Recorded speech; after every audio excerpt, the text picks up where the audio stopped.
He thought it was just a simple car repair. But when Keanu Reeves returned to thank the elderly mechanic, what he discovered behind that garage door left him speechless and changed an entire neighborhood. Before we begin the story, don't forget to like, share the video, and subscribe to the channel to help us reach 1,000 subscribers soon. Your support is the motivation that drives us to create even more engaging content. Thank you. The road was quiet that evening. Keanu had just finished speaking at a small charity event on the edge of town.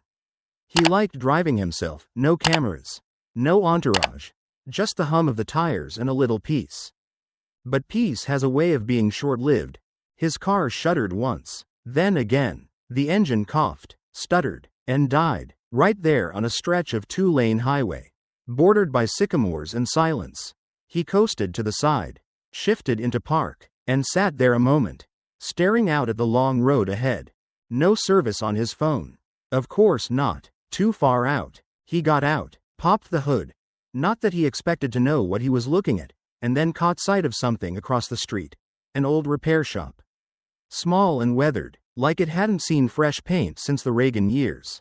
The sign above was crooked and half-faded, just barely readable in the dying light. Henry's Auto Repair. He walked over slowly, the crunch of gravel under his boots the only sound in the still air.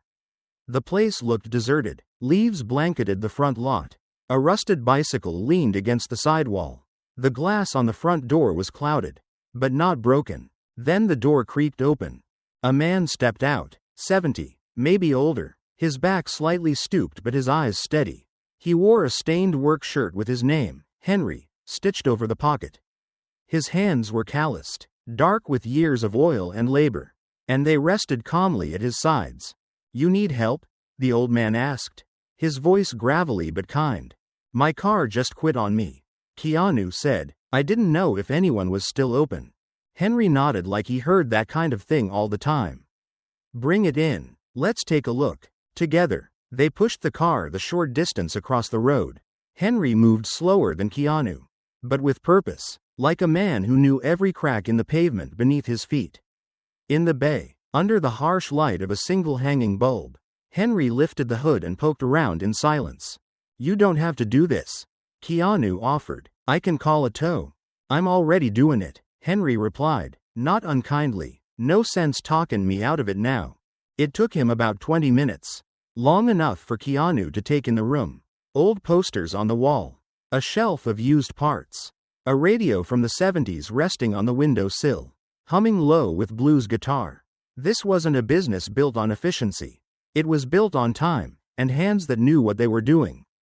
When Henry was done, he wiped his hands and closed the hood. "Should start now," he said. Fuel relay was sticking. Keanu reached into his back pocket for his wallet. "Let me pay you. Seriously, you saved me out here." Henry shook his head. "Don't worry about it. At least let me." "You wanna pay me?" Henry looked him in the eye. "Help somebody who needs it. That's good enough." Keanu stared at him, caught off guard. He wasn't used to that kind of answer. Not anymore. Outside, a group of 3 teenagers wandered up to the edge of the driveway. One of them pushed a beat-up scooter. They greeted Henry with familiarity, asked if he could take a look. Henry gave a slow smile, then shook his head. "Not today, boys. Hands ain't what they used to be. But you bring that back tomorrow. I'll show you how to fix it yourselves." The kids nodded, disappointed but respectful, and wandered off. Back at his car, Keanu turned the key. The engine purred. He looked back at the shop, at the old man still standing in the doorway. "I'll be back," Keanu said. Henry just gave a small wave, like he'd heard that one before. As Keanu drove away, the sky turning to dusk behind him, he couldn't shake the feeling that something had shifted. In his work, he'd played heroes, rebels, legends, but this man, this stranger with grease on his shirt and a quiet kind of strength, hadn't needed a script to make a difference. And somehow, that meant more than any role he'd ever played. Exactly 1 week later, Keanu pulled up to the little repair shop just as the morning sun peeked over the rooftops. He had meant to come earlier, but things had piled up, meetings, calls, the usual noise. Still, he hadn't forgotten. In the passenger seat sat a heavy black box, a professional-grade mechanic's toolkit, and tucked inside was a handwritten letter. He figured it wouldn't be much. But after what that old man did, it was the least he could do. He stepped out, boots crunching lightly on the gravel lot. The shop looked just as it had before, weathered, quiet, the same leaves scattered near the steps. But something felt different. The radio that had softly hummed in the window last week was silent. When he reached the door, his heart sank. Taped to the glass was a single sheet of paper, faded from the sun and written in shaky pen. Closed indefinitely. Thank you to those who passed through. No date, no explanation, just an ending. He stood there for a long moment, staring through the window into the dark interior. The shadows stretched across the workbench, the stool still tucked under it like someone had just stepped away for a break. But there was no sign of return. Across the street, a man sweeping the sidewalk paused and looked over. Keanu crossed to him. Hey, do you know what happened to Henry? The mechanic here? The man nodded slowly, resting both hands on his broom.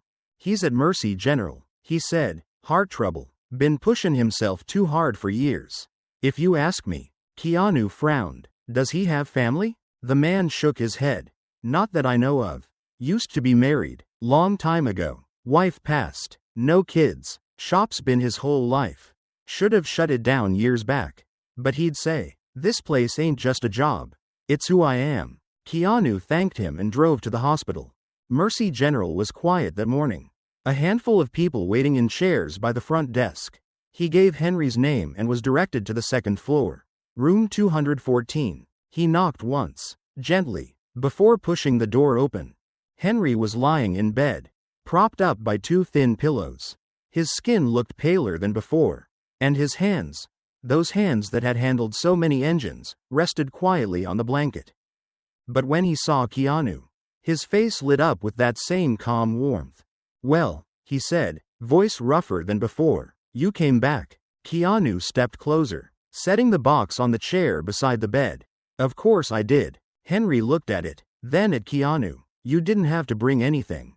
I wanted to. Keanu said, you helped me. You didn't even know who I was. Didn't matter who you were. Henry replied, you needed help. They sat in silence for a while. Nurses passed by in the hallway. A machine somewhere beeped in slow rhythm. The room had no flowers, no cards, no signs that anyone else had visited. Keanu glanced around. Is anyone else coming? Henry gave a soft chuckle. No, it's all right. I've had a good run. He motioned toward the foot of the bed. There's a suitcase under there, he said. Could you pull it out? Keanu crouched and slid the old suitcase out. It was scuffed. The leather faded. He set it on the edge of the bed and opened it. Inside was a thick, worn notebook. No computer printouts. No phone numbers. Just pages upon pages written in pen and pencil. Names, dates, little notes beside them. Descriptions like, broken down Dodge, 17-year-old boy, smart hands, should teach him bearings next time. Or, single mother, 2 jobs, needed brakes, no charge. It was a map of every person Henry had helped, every life he'd touched. Keanu flipped to the last page. There was only one line, written in a careful, almost trembling hand. If someone can, please keep the fire lit. Let this place teach more than just machines. Keanu stared at it. The words weren't flowery, they weren't poetic, but they hit him harder than any script he'd ever read. He closed the notebook gently and looked at Henry. You planning to go back to the shop? He asked. Knowing the answer, Henry smiled, slow and tired. I don't think I've got that kind of time left. Neither of them said much after that. But something shifted inside Keanu. Something that didn't let go. As he left the room, suitcase in hand, the hallway seemed longer than before. He could feel the weight of it, not just the notebook, but the responsibility now tied to it. Back outside, the sky was clear, the morning air crisp, but everything looked different. Because once a man's final wish lands in your lap, the question stops being what you can do, and becomes what you must. The next morning, Keanu stood once again in front of the old shop. This time, he wasn't a stranger passing through, and he wasn't just someone grateful for a favor. He was a man holding on to someone else's legacy. Tucked under his arm was Henry's notebook, the edges worn, the spine bent from years of use. In his pocket was a small brass key, the one the elderly neighbor had pressed into his hand the night before. Her voice soft as she said, "He always meant to pass this place on to someone who'd care." He unlocked the door and stepped inside. The air was still. Dust floated lazily through slivers of morning light cutting across the room. The place smelled like motor oil, old paper, and something deeper, like time itself had settled here and decided to stay. He didn't speak. There was no need. He just looked. Every inch of the shop felt intentional, lived in, cared for. Tools hung on pegboards in perfect order, their outlines marked like chalked silhouettes. Drawers labeled in fading ink. Bolts, bearings, carburetor parts. An old photo sat above the desk, Henry standing beside a much younger man. Both covered in grease, both smiling like they'd just won the lottery with nothing but a fixed truck. Keanu walked the narrow aisle between workbenches and shelves, running his fingers over metal that had passed through decades of hands. He pulled the stool back from the main bench and sat down. Flipping open the notebook, he read the names one by one. Darnell, 1995 busted alternator. Still shows up every Christmas. Myra, 2001 brake pads. Single mom, 3 kids, bright eyes. Marcus, 2008 showed up angry. Left knowing how to pull a spark plug. Beside some names were phone numbers. Faded but still legible. He paused at one, Marcus. The note read, "Quick hands. Smart mind. Told him he's not just a troublemaker." He picked up his phone and dialed. It rang twice. Then a voice picked up. Cautious. "Hello? Is this Marcus?" Marcus, who used to hang around Henry's shop. There was a pause. "Yeah. Who's this?" "This is Keanu. I was at the shop recently. Henry helped me out." Another pause. Then, quieter. "Is he okay?" Keanu hesitated. "He's in the hospital. Heart condition. He's not doing great." Marcus didn't answer right away. When he finally spoke, his voice cracked. "He was the first person who didn't look at me like I was trouble." Keanu nodded. "Even though no one could see him, I'm trying to keep the shop alive. Not as a business, as a place where people can learn, just like you did." He could hear Marcus breathe in, hold it, then let it out slow. "Tell me what you need. I'll be there." Keanu closed his eyes for a second. That was all he needed to hear. But later that afternoon, as he sat at the counter sketching rough ideas for how to turn the place into a small training center, a knock at the door pulled him from his thoughts. A man in a neatly pressed polo and sunglasses stepped inside. His voice was flat, rehearsed. "You're the one poking around here?" Keanu raised an eyebrow. "Can I help you?" "Name's Mitchell. I manage the property. That lease expired months ago. This lot's already been slated for conversion. New restaurant going in. We're tearing this place down." Keanu stood. "I'm interested in buying it." Mitchell scoffed. "Buy it? Look, I don't care who you are. This building's a liability. Roof's bad, foundation's old, and frankly, it's an eyesore. This isn't just a building. Right, it's a rust bucket with sentimental value. I get it, but around here, value means dollars. And that diner's already got investors lined up. You want to save the place. You'd better be ready to overpay for nostalgia." Mitchell turned on his heel, leaving the door wide open behind him. Keanu stared out after him, the silence of the shop suddenly feeling heavier than before. It wasn't just a fight about property. It was about how quickly people were willing to bulldoze the past if it didn't turn a profit. He looked around the shop once more. The dust, the tools, the pictures, they weren't worth much on paper, but they were the kind of things you couldn't replace once they were gone. He picked up the notebook again, thumbed through to the last page, and read the same line. "If someone can, please keep the fire lit." The world outside didn't care about men like Henry. But Keanu did, and that would have to be enough, for now. Keanu could have picked up the phone, dropped a few names, and had a team of lawyers make the problem disappear. That wasn't his way. Not this time. This wasn't about power. It was about principle. So instead of making noise, he called his attorney, a quiet man named Tom who'd worked with him for years.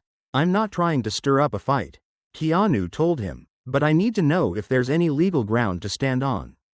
Something in the lease. Anything that lets us buy time." Tom promised to look into it. Meanwhile, the world outside the garage was already shifting. Mr. Brandt, The landlord, with pressed shirts and an eye for profits, had started speaking to the press. A local morning show ran a segment titled, "From Rust to Revenue, Redeveloping Riverfront." In it, Brandt stood in front of a digital rendering of a sleek new parking structure and restaurant complex, talking about economic revitalization and removing unsightly remnants of the past. He didn't mention Henry's name, but everyone knew what he meant. A few people holding on to old dreams shouldn't hold back progress, Brandt had said, smooth and smiling. Keanu watched the clip from his car, hands tightening around the steering wheel. In the background, the old garage sat just out of frame, like a forgotten prop in someone else's story. Even the comments online hurt. This town needs a facelift. That place has been falling apart for years. Build something useful for once. Keanu drove to the hospital, carrying no camera crew, no speech prepared, just a quiet frustration he couldn't shake. Henry's room was still as always. The old man's breathing was shallow, but his eyes opened when he heard the door. He smiled faintly. "You came back." "Always," Keanu said, pulling up a chair. "They're calling your shop a relic." "A burden." Henry chuckled. "A soft, dry sound. Most things worth keeping are called burdens before people realize they needed them all along." Keanu looked down. "I don't know if people will understand." "Then don't tell them," Henry said, voice barely above a whisper. "Show them." That night, Keanu called Marcus again. Within a day, they'd gathered 6 more names from Henry's notebook.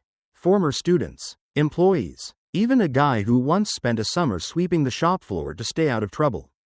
They all came, some from across town, some from other states. They worked quietly. The sign was scrubbed clean and painted back to its original red and white. Old photographs were hung in the front room. One man fixed the front door so it didn't creak anymore.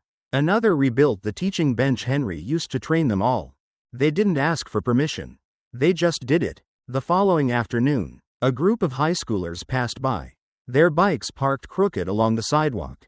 Their curiosity obvious. One of them peeked in. "Hey, are you guys opening up a garage?"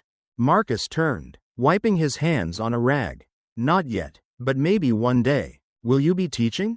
Keanu stepped forward. "Would you want to learn?" The boys nodded. One of them picked up a wrench like it was a sword. Eyes wide. "I've never held one of these before." Keanu smiled. "Well, first rule, don't drop it on your foot." The boys laughed, and something shifted in the air. The garage no longer felt like a memory, it felt like a beginning. But nothing good stays quiet for long. The next morning, a city official showed up, clipboard in hand, badge clipped to his jacket, tone overly formal. "You're in violation of Municipal Code 14C. Unauthorized structural refurbishment on commercial property without proper permits." Marcus stepped back. "We're not changing anything. Just cleaning up, cleaning, painting, repairing, without a permit. It's all the same." Keanu approached, ready to argue. But then the official looked up, studied Keanu for a second longer than necessary, then glanced around the shop. His eyes landed on a framed photo near the entrance. It was Henry, younger, standing beside a teenager holding a certificate. The official stared. Then his voice softened. "You don't remember me, do you?" Keanu blinked. "Should I? I used to come here after school. My mom worked 2 jobs. Henry let me hang around. Gave me a wrench and told me I wasn't stupid." He looked around the garage again, the clipboard lowering slightly. "I didn't know he was still here." "He's not," Keanu said quietly. "He's in the hospital. Heart failure." The man swallowed hard. "You're still technically in violation," he said after a pause. "But I'm going to forget I saw anything today. You didn't change the structure.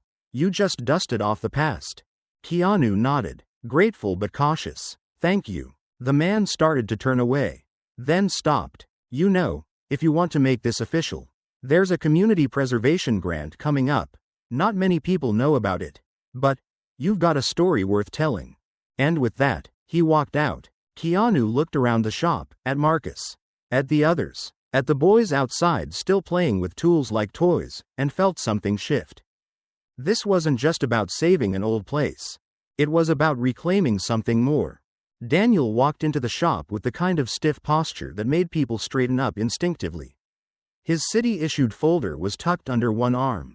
And his expression was unreadable, part formality, part wariness. Keanu noticed Marcus stepping back, hands still dirty from grease, eyes flickering with concern. Everyone paused, waiting for the inevitable warning, the citation, maybe even the order to vacate.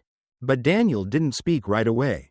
His gaze scanned the space, fresh paint, cleaned counters, tools neatly arranged, and then landed on the photo wall. Specifically, on a black and white picture of Henry, younger, with a hand resting on the shoulder of a teenage boy holding a rusted wrench like it was a prize. Daniel's eyes lingered there. Keanu stepped forward. "Did you know Henry?" Daniel hesitated, then, voice low, he said, "He was the first person who let me borrow tools. I had a beat-up Pontiac back then, needed to fix it just to make it to my first job interview. I didn't even ask, he just handed me the wrench and said, 'You've got 10 minutes and no excuses.'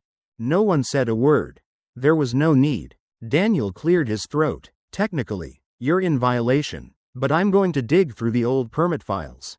There might be a loophole or something we can use to buy you some time." He glanced around once more, then added, "But you'd better get organized, fast." After he left, the silence lingered for a moment, filled with more hope than words could express. Then Marcus exhaled. "I'll take that as a maybe." But not everyone was on board. 2 blocks away, in an air-conditioned office with framed city maps and glossy blueprints, Mr. Brandt wasn't smiling. He'd seen the social media video someone had uploaded, shots of the old garage, intercut with clips of strangers sharing memories of Henry. Brandt slammed the folder shut and picked up the phone. "Get me Councilman Reeves. Tell him I've got a problem I need cleaned up before it spreads." Later that afternoon, a quiet meeting was held in a real estate office downtown. It was all handshakes and hush-hush conversation. But the goal was clear. Fast-track the permits for demolition, present the shop as a safety hazard, and clear the land before public sympathy grew louder. Back at the garage, Keanu was sweeping the front steps when a neighbor walked by, an older man who used to clean Brandt's office on weekends. He paused, checking over his shoulder, then leaned in. "They're planning to have the city label this place unsafe. Once that happens, it'll be gone in a week. Thought you should know." Keanu nodded quietly. "Thanks for the heads up." That night, Daniel emailed him. The subject line was simple: Community Legacy Clause? Inside was an old document scanned into a PDF. Dusty and grainy. Apparently, Henry had once applied to have the garage considered a community trade site, not legally protected, but recognized in a soft, bureaucratic way. "If you can find enough living witnesses," Daniel had written, "you might be able to apply for community heritage status. It won't guarantee anything, but it'll slow them down, and it'll make it harder for them to spin the narrative." Keanu didn't waste a second. Marcus started calling people from Henry's old list. They reached out to retired mechanics, Uber drivers, even a technical school teacher who swore his whole curriculum was inspired by what he learned from Henry 20 years ago. One woman, gray-haired, firm voice, held back tears as she spoke into Keanu's phone. "I raised 3 boys on my own. I didn't know the first thing about engines. But Henry taught me every weekend. Never once asked for a dime. That job he helped me get? It's why my kids went to college." Keanu took the clips, added captions, and edited it into a 2-minute video. No music, no fanfare, just faces, voices, and gratitude. He uploaded it from an anonymous account. No mention of his name. Just the title: "The Man Who Fixed More Than Cars."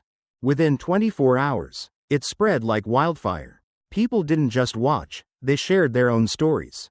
Former students, people who had walked past the shop for years without knowing what it meant. Even parents who wanted something like it for their kids. By the next morning, local media stations were calling. News anchors were asking, who was this man Henry? And why is a forgotten garage at the center of a growing community debate? Opinions began to split. Some praised the effort, calling it a rare case of real legacy being preserved.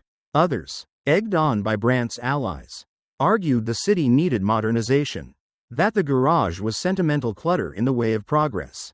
But amidst the noise, something had shifted. The world now knew the shop existed. They knew Henry's name, and most importantly, they cared. The video had been live less than an hour before the comments began pouring in. I remember this man. He fixed my car in the middle of a snowstorm. Didn't ask for a thing. Henry let me use his garage to rebuild my dad's old bike. I was 13. That summer changed my life. He didn't just teach me about engines. He taught me how to hold my head up when no one else believed in me. Stories spilled out across local forums, neighborhood pages, and community blogs like a flood no one could contain. People who had never spoken publicly about their past now shared deeply personal moments, ones they had quietly held onto, never imagining they'd matter so much. But while one side of the internet lit up with gratitude, the other side began to fight back. Brandt's team didn't waste time.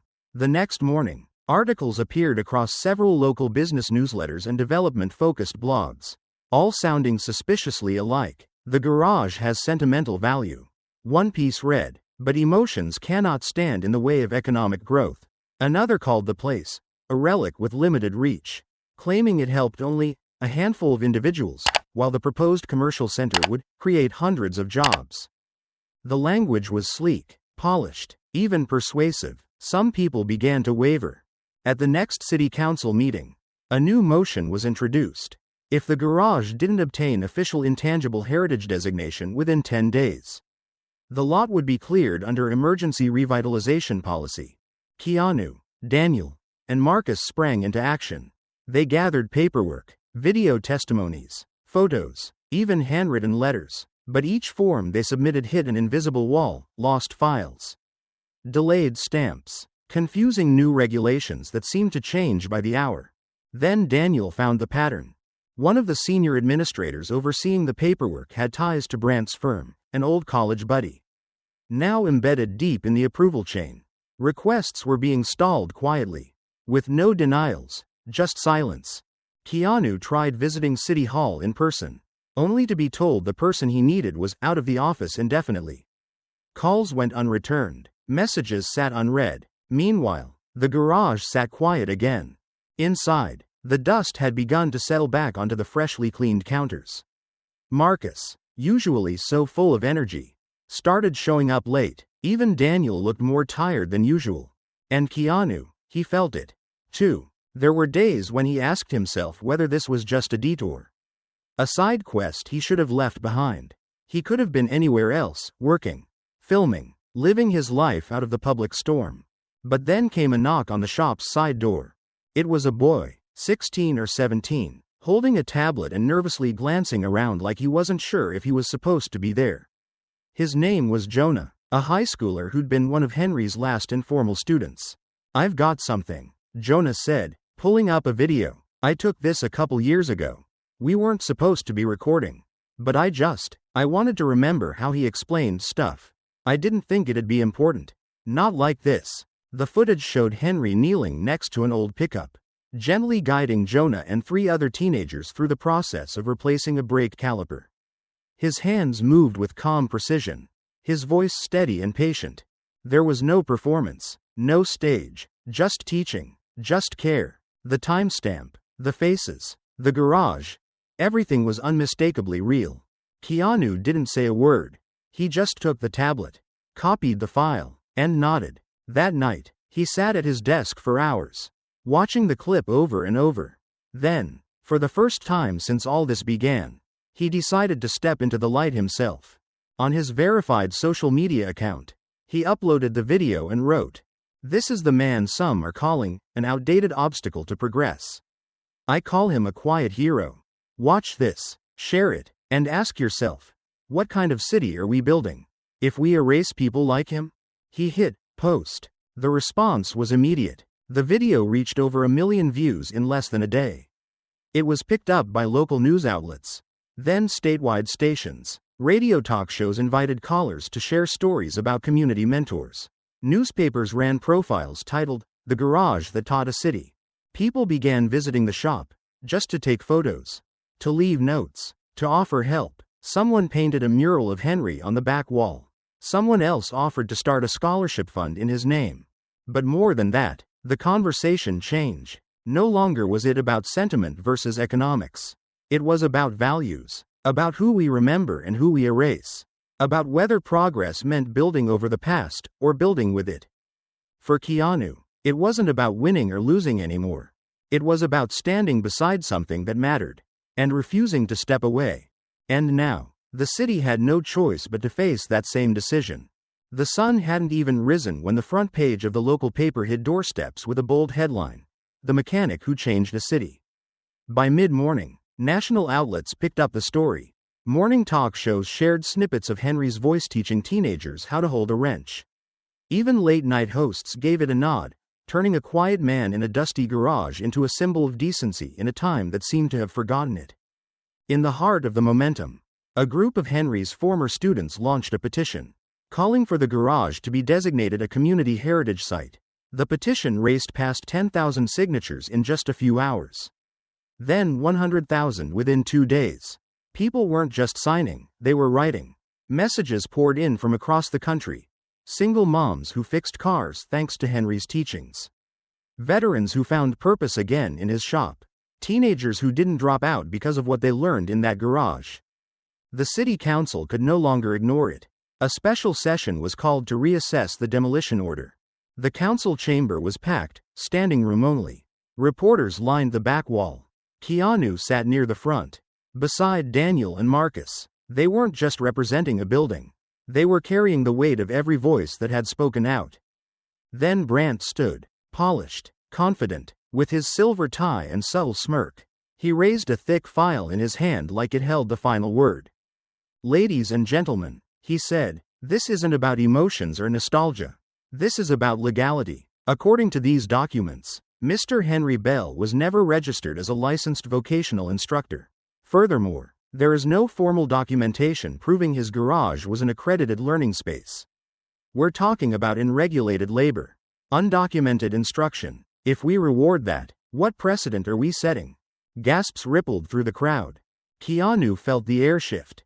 Doubt had crept in. One council member leaned toward her microphone. "This raises real concerns about liability and the message we're sending to our business community."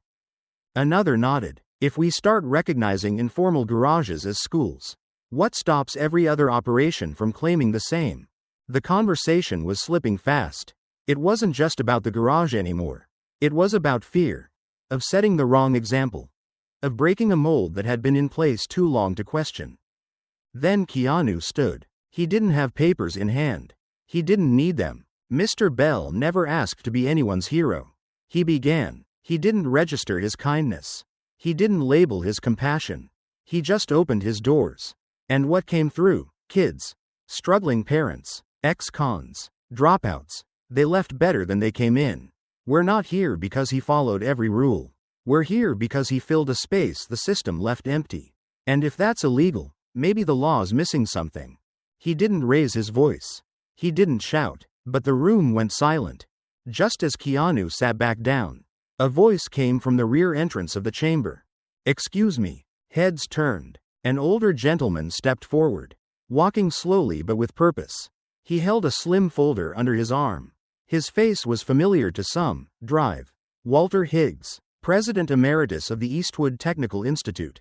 "I apologize for the interruption," Dr. Higgs said, adjusting his glasses. "But I believe I have something relevant to this discussion." He handed the folder to a city clerk, who rushed it to the council. Inside were letters, dated forms, and official stamps. From 1998 to 2010. Higgs continued. "Mr. Bell served as an informal community mentor through our outreach program. He wasn't on payroll. He didn't want to be.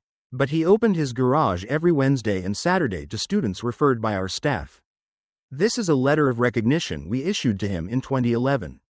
Along with documentation of his ongoing partnership with our vocational department." Keanu glanced at Brant. For the first time, the man didn't smirk. His fingers tightened on the edge of his folder. The room burst into quiet applause. Council members flipped through the papers, nodding slowly. The atmosphere shifted again, this time in favor of something deeper than paperwork. Within an hour, a vote was called. The council ruled in favor of preserving the garage as a designated community heritage site. They went further, passing a unanimous motion to award Henry Bell posthumous recognition as an honorary citizen for lifetime service to the people of Eastwood. Outside, a crowd had gathered, watching the meeting through live streams. When the final decision was announced, Cheers broke out in the street. Someone rang a bike bell. Another waved a hand-painted sign that read, "Henry saved me." But not everyone cheered. Later that evening, Brandt appeared on a local television interview. Calm and composed, he looked straight into the camera. "The city may have voted," he said, "but this is far from over. We're reviewing the lease agreement. And if the property has been misused beyond its original intent, we'll pursue legal remedies. We're not done." Back at the garage, Keanu stood beneath the soft light of a flickering bulb. The kind that always buzzed just a little too loud. He stared at the old workbench, where Henry's toolbox still sat untouched. The fight was far from finished. But now, it wasn't just his. The air around Eastwood felt heavy, like the town itself was holding its breath. Though the city council had voted to preserve the garage, Brandt's legal challenge still loomed overhead like a storm cloud. If he won, he could take the land back and erase everything they'd fought for. The decision rested not just on laws or signatures, but on public will, and how loud it could speak. So Keanu and the team decided to answer in the way Henry always had, not in courtrooms or offices, but right there on the cracked concrete of the shop floor. They announced a public hearing, not a legal one, but a human one, open to anyone Henry had helped, anyone who believed the place deserved to stand. They built a modest wooden platform just outside the garage, stringing up a hand-painted sign above it. "We were repaired, not just our cars, but ourselves." The words weren't polished, they were real, and that was the point. On the morning of the event, long before the first car pulled up, neighbors were already sweeping the sidewalk. A local bakery dropped off trays of muffins without charge. By noon, the parking lot overflowed. People drove in from other counties, even other states, to be there. TV vans lined the streets. Journalists milled about, their cameras aimed at a place that, just weeks ago, they might have passed without a second glance. Keanu stepped onto the small platform. No fanfare, no spotlight, just a quiet nod to the crowd. "Henry Bell isn't here today to speak for himself," he said, "so we will." He stepped back, letting the space open. One by one, they came. A teenage girl, her hands shaking as she held the mic. "I was living in my car with my mom. We didn't have much. Mr. Henry taught me how to change oil, how to check brake lines. But more than that, he looked me in the eye and said, 'Once you know how to fix something, people can't ignore you anymore.' That changed me." A tall man in a faded baseball cap took her place. "After I lost my job, I was ready to end it. My old pickup broke down outside this shop. Henry didn't fix it. He handed me a wrench and said, 'Let's learn.' That was 10 years ago. Today, I'm head mechanic at a freight company, because someone believed I wasn't useless." A local teacher stood up, holding a laminated photo. "He didn't just teach tools, he taught patience, dignity. When a kid couldn't sit still in my class, I'd send them to Henry. He'd give them a spark plug and say, 'Figure it out.' And they did." Some spoke with tears, others with laughter. A few couldn't speak at all, just nodded from the crowd, eyes full. A live stream of the event began trending within hours. By evening, it had reached over 5 million views. The hashtag fixed more than cars topped every social media platform. Celebrities reposted it. Former students sent in videos from across the country. Even news anchors choked up during their closing segments. Meanwhile, at St. Mary's Hospital, Henry sat propped up on a thin pillow, the heart monitor blinking slow and steady beside him. A nurse had set up a laptop at the foot of his bed. He watched quietly, a blanket over his legs, eyes focused. When the screen showed Marcus leading a group of teens in a demonstration on how to replace a fan belt, using the same words Henry used to teach, his lips quivered. Then came Keanu again, stepping forward at the end of the hearing. "I used to think legacy was about what you built," he said, "but Henry's legacy isn't walls or titles. It's what he gave away, freely, quietly, over and over again." At that moment, Henry whispered, more to himself than anyone else, "We still have hope." Across town, in a brightly lit law office, Brandt watched the same broadcast, jaw clenched, no lawyer beside him, no press release in hand, just silence. He closed his laptop and leaned back in his chair, staring at the ceiling. By morning, he'd quietly instructed his legal team to withdraw the lawsuit. He didn't call a press conference. He didn't explain. He just disappeared from the headlines. 2 days later, the city council issued a final ruling. The garage would be preserved indefinitely, converted into a nonprofit community trade center named in Henry's honor. The paperwork moved fast, this time. No one dared delay it. The next few weeks brought new paint, donated tools, fresh wiring. Volunteers showed up daily. Students and retirees worked side by side. Marcus coordinated new classes. Daniel filed the nonprofit registration himself. Keanu cleaned the back room, where Henry used to nap on an old cot during lunch breaks. One morning, a mural appeared on the wall outside the garage. No one saw who painted it. It showed Henry, kneeling beside an old pickup, his hands smudged with grease, eyes kind and tired. Above his head, in bold white script, "Kindness is the only thing that never breaks." Keanu stood there for a long time, hands in his pockets, the morning sun catching the edges of the paint. Sometimes, the hardest fights didn't end with applause. They ended with silence, and a new beginning. It had been a month since the city council's vote, but the garage felt different now. The cracked floor hadn't changed, nor had the creaky overhead lights or the smell of oil that clung to every corner. But something had shifted. Where silence once filled the space, there was now the low hum of possibility. The city had made it official. Henry's old garage was now recognized as a vocational training center. A modest plaque near the door read, "Henry Bell Vocational Center." Nothing flashy, just honest lettering on a piece of brushed steel. Keanu never took a title.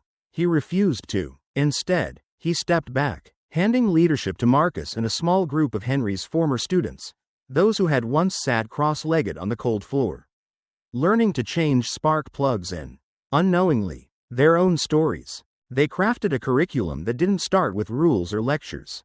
It started with second chances. Free classes for teenagers on the verge of dropping out, for veterans unsure how to transition, for ex-convicts looking for more than rejection at every job interview. The garage, once just a place to fix things, had become a space to rebuild lives. Keanu stayed close, like a quiet beam of support. He handled logistics behind the scenes, called in favors, and helped secure tools through donations. But he never let the spotlight fall on him. This wasn't his story. On opening day, the team didn't hire a band. They didn't call national media. It was just folding chairs under a blue tarp, a table with lemonade, and dozens of locals, some who still drove the cars Henry had once brought back from the dead. And Henry was there. The old man sat in a wheelchair near the front, a blanket across his knees, his eyes wide with disbelief. His hands trembled as he held the microphone. The crowd quieted. "I don't know what I ever did to deserve this," he said, voice raspy but strong. "I just fixed cars. That's all I knew. But if that helped someone, well, maybe I didn't waste my time after all." A girl no older than 16 stepped forward and handed him a small box. Inside was a new set of wrenches, polished and engraved. "To the man who repaired more than engines," she said, "you helped fix our faith." There wasn't a dry eye in the place. In the first week, nearly 50 students signed up. Some came in unsure how to hold a wrench. Others had calloused hands but broken spirits. Marcus led the first session, teaching them how to check fluid levels, how to listen to what a machine was trying to say. As Keanu watched from the back, he saw the same look in their eyes that once marked his own, the mix of hesitation, curiosity, and quiet hope. But early one morning, Marcus pulled him aside, concern creasing his face. "The wiring's shot," he said, pointing at the panel in the back room. "This place was never meant to run all this new equipment. If we don't upgrade, we'll have to shut down parts of the program. Maybe the whole thing." Keanu didn't blink. "We'll get it fixed. I'll cover it." But Marcus shook his head. "This center can't lean on you forever. It needs to stand on the strength of the people it's meant for." So they planned their first community fundraiser.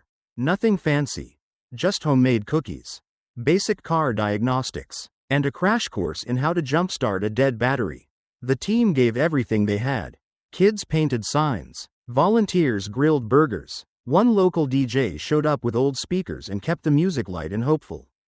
But when they counted the money at the end of the day, it wasn't enough, not even close. Less than a third of what they needed. The next morning, Keanu arrived early. The sun hadn't fully risen. The sky was pale, soft. As he walked toward the garage, he noticed a plain envelope taped to the front door. No return address, just a line written in thick black marker. For those who still believe kindness has a place in this world. Inside was a single check, $50,000, and beneath it, a short note, from someone whose car and life was once fixed by Henry. Keanu stood in the doorway for a long time, the check in one hand, the note in the other. He didn't smile, he didn't cry, he just nodded slowly, like someone finally understanding the size of something they'd only ever seen in glimpses. Later that afternoon, the lights in the garage flickered on stronger than before, and Henry, sitting by the window with a cup of tea, watched the students laughing in the yard. His fingers tapped gently on the armrest. "Looks like it'll hold," he whispered. It was no longer just a garage. It was proof. The morning the lights came back on, they didn't just flicker, they poured across the walls. Warm and steady, like a promise being kept. Thanks to the anonymous donation, the center had overhauled its outdated wiring and reinforced the foundation, without touching a single tile of its weathered floor. The place still smelled like grease and old engines, still echoed with the same creaks and clanks. But now there was something new in the air. Stability, a sense that this place would stand, not just for today, but for years to come. A team of volunteer engineers had handled the installation. Some wore high-vis vests. Others had gray in their beards. A few paused now and then, glancing at the walls like they were seeing ghosts from a past they owed a lot to.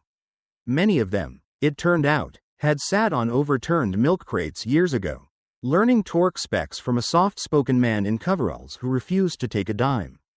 Under the new lights, Keanu watched students gather around workbenches.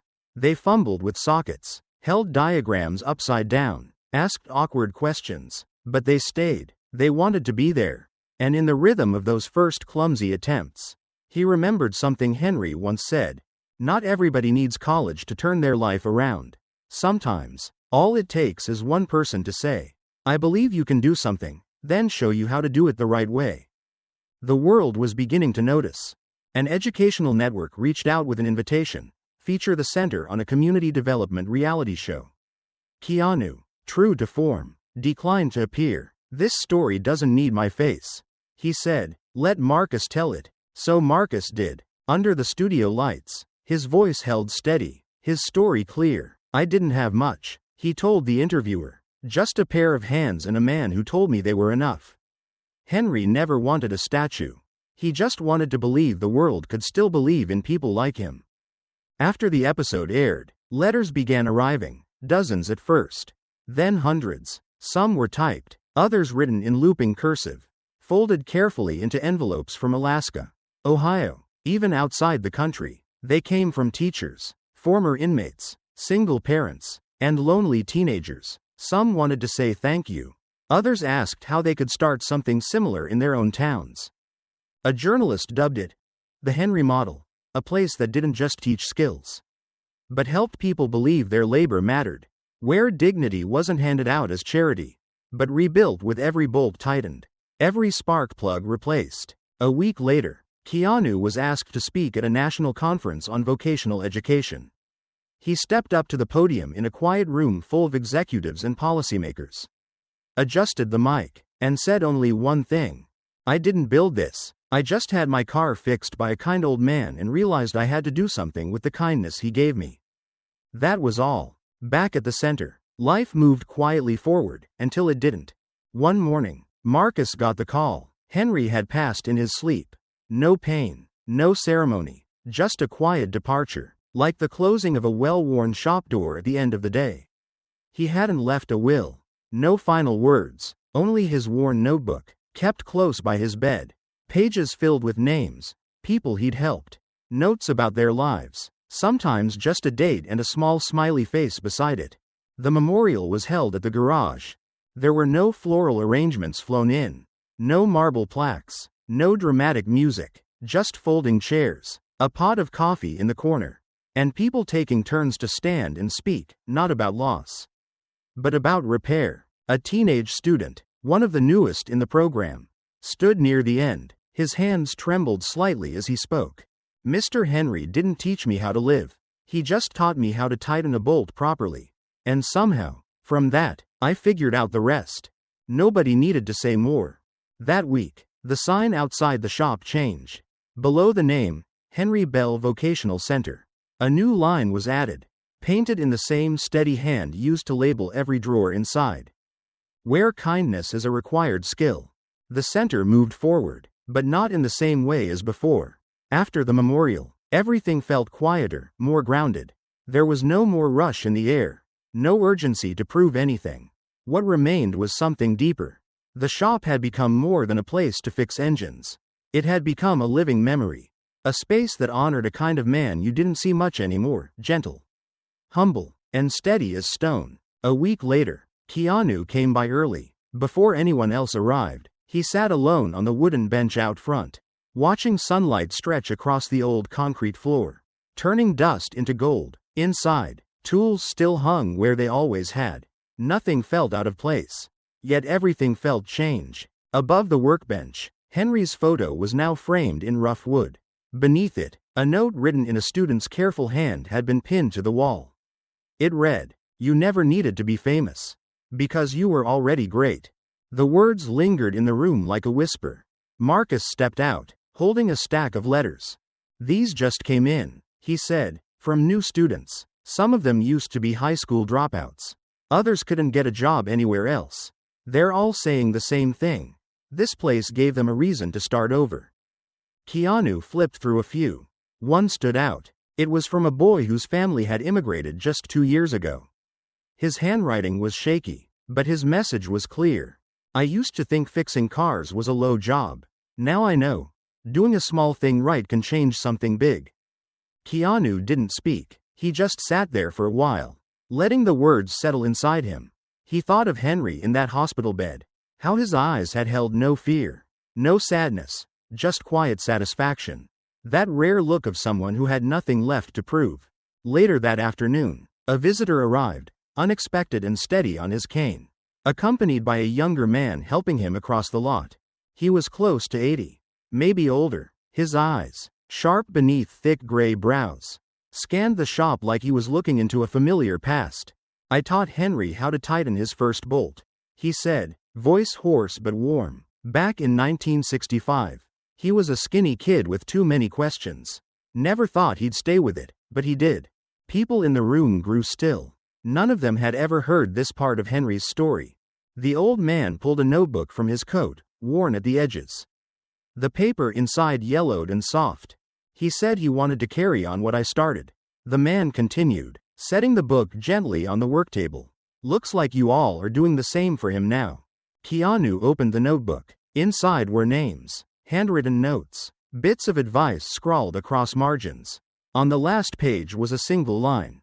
"If you're holding this book, you already know, passing on a trade means passing on a person." Keanu closed the book, pressing his palm against the cover. "I get it now," he said softly. The next morning, before anyone else arrived, Keanu visited the town office. Without public notice or ceremony, he signed over the rights to the surrounding land, enough for the center to expand when the time came. He didn't want a plaque.